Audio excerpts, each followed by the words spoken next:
अच्छा दिखाओ भाई। DJ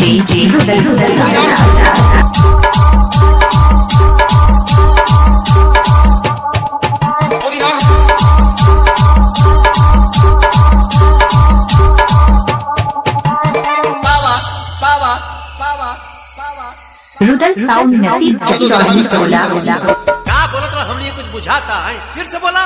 गुंडई करता है, गुंडई करता है, गुंडई करता है, गुंडई करता है, गुंडई करता है, गुंडई करता है, गुंडई करता है, गुंडई करता है, गुंडई करता है, गुंडई करता है, गुंडई करता है, गुंडई करता है, गुंडई करता है, गुंडई करता है, गुंडई करता है, गुंडई करता है, गुंडई करता है,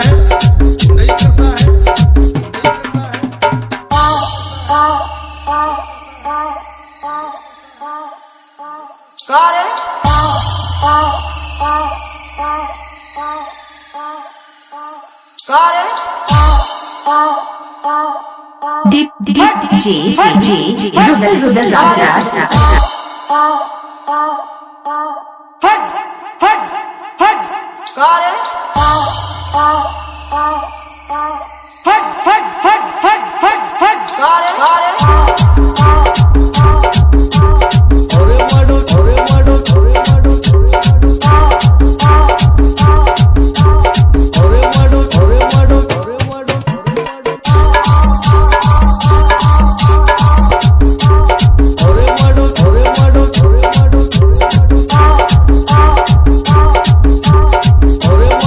रुदल साउंड नसीब टोला।